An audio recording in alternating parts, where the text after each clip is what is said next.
Hi everyone, this is a short video that will hopefully cover some of the life and history of John Buddle Jr. Obviously I can't cover every aspect of his life because there's just too much to tell. It also covers some little interesting, well, that I think are interesting, little interesting bits and pieces that I found out about Wallsend and the collieries during my research into John Buddle. So, although not born in Wallsend, he was actually born near Stanley in County Durham. He became a massive part of Wallsend's history, and the Buddle School and Buddle Street are both very much named in his memory. I've used several sources for my research and have put it all together in my own words to hopefully give you an idea of what the man was like a little bit, his life and his work in our collieries. There are very few photos, so there won't be much to see on the screen. It will be more about what I'm actually saying than what you're actually seeing. On screen at the moment is a painting which was most likely done by an artist called James Ramsey. Sadly, I don't know what year it was painted, and the photos that follow this one are all of John Buddle at various times in his life, so none of them really know how old he is in each photo, and the three following photos that I've used in this video are all by unknown artists. I will simply rotate the photos as I'm talking, so it just means that you're not looking at the same picture constantly. Looking at this first painting, you have to say that he does look like a very friendly man, and it does make him look like the genuinely nice guy he's described as well as, of course, making him look a very smart gentleman of the early 1800s. John Buddle was born in 1773, and he came to Wallsend with his father, John Buddle Sr., and it was from him that he learned his skills as colliery manager for Russell's Collieries, a job that he began fully in 1806 when he was 33 years old, having replaced his father who had died. He is said to have first went down the pits when he was only 6 years old, and as he worked not just in Wallsend pits but others locally too, he is said to have noted himself that he spent most of his life underground. He did work hard at his job, and his name became very well known and respected all over the country. As a viewer, he spent a lot of time inspecting the collieries for damage, signs of gas, etc. And in February 1807, he was actually involved in an explosion himself. Having been in a pit, which was situated on the coast road in Wallsend in an area that is now grassland between the shops and the bungalows just off Station Road. The explosion was caused by a candle, and his own memoirs talk of him being covered in wood and dust and struggling to find a way out of the pit as more explosions took place. But he did escape via sea pit, and the sea pit was situated in what is now Richardson Dees Park, close to the tennis courts.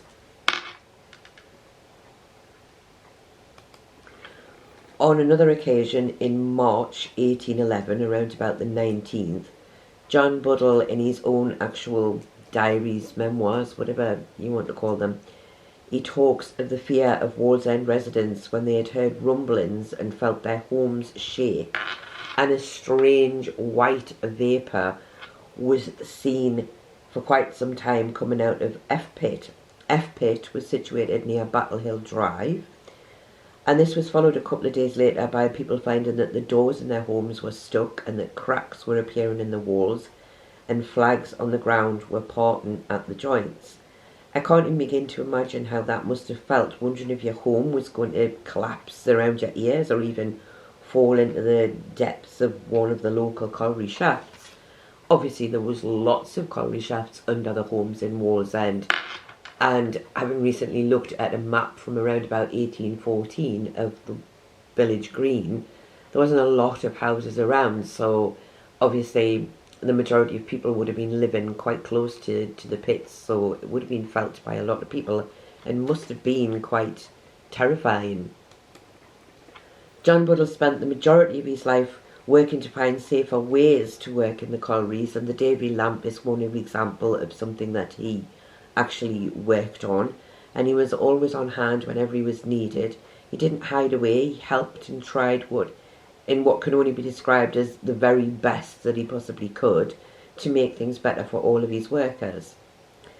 Obviously, over his lifetime, John Buddle was involved with several large disasters at Wallsend, 1821 and 1835 being two of the largest ones, but I have covered both of those in other videos, so I don't want to go into a lot of detail about them here as well. But I will say that Mr. Buddle's own accounts from 1835 do show his true desire to try and help and save as many people as he possibly could, with attempts to enter from both C pit and B pit, and never really given up. He does talk of the scene of devastation and of the sad loss of life, not just the miners, but several pit ponies too, which in one extract from his diary he does discuss the fact that they had to be removed because they were causing problems for the rescue party, as obviously they were starting to decay, as it had been quite some time that they'd been down trying to rescue people since the explosion had happened. Away from colliery life, though it's hard to wonder how he found free time to do anything, because he was always travelling from pit to pit in several different locations, but John Buddle is said to have enjoyed music, and it is said that local musicians, don't know why museums comes in out of my mouth, not what I meant to be saying. It's said that local musicians often met at his house. The house in question was Wallsend House. Sadly, there's no photos of this house that I've ever seen, but it was situated in the area which later became the well-known streets of Leslie Street, Jones Street, etc.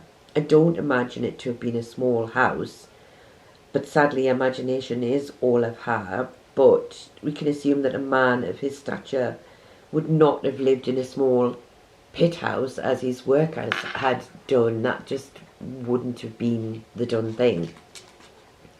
But on the subject of colliery houses, John Buddle is known to have bought the lease of a large area of land at Carville, where many of the colliery houses were built, and he also organised a volunteer rifle corps which had well over 140 members. So he did try to do things to make things better for his workers outside of the colliery.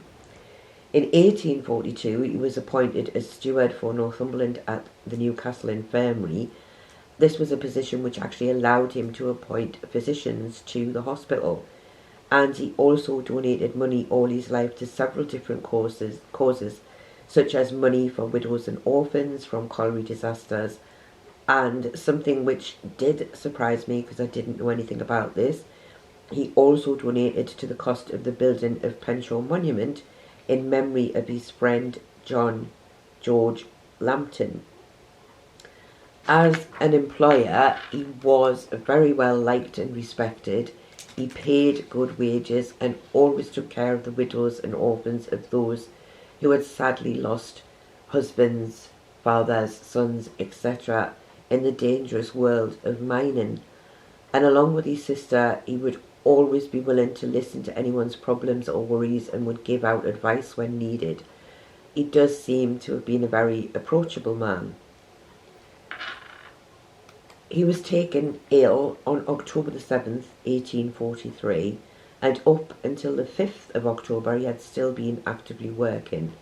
And on the 10th of October 1843 he died at his home in Wallsend in his 70th year.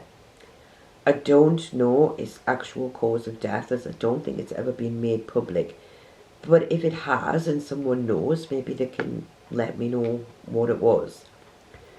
The funeral procession from his home in Wallsend to St James's Churchyard in Benwell must have been an impressive sight to see.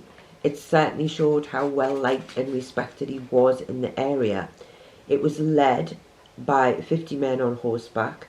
The horse-drawn hearse was followed by 9 mourning coaches and 37 private carriages, and hundreds of friends and neighbours and also workmen following on behind, and 30 more private carriages joined the procession at Eldon Square.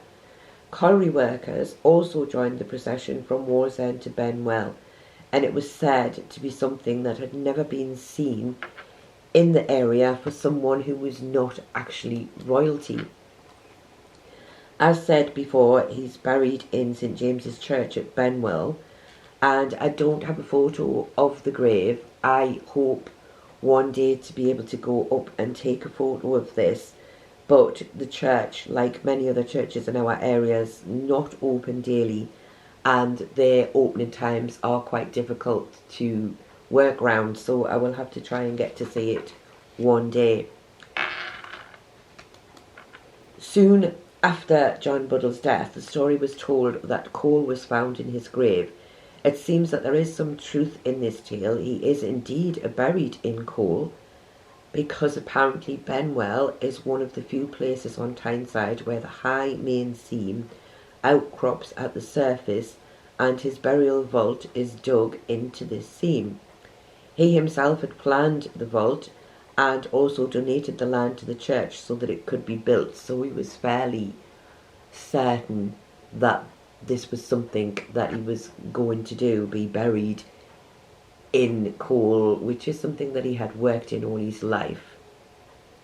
Having never married, his estate at the time of his death at both Wallsend and Benwell passed to his nephew, Robert Thomas Atkinson, and in total it was said to amount to the sum of £150,000.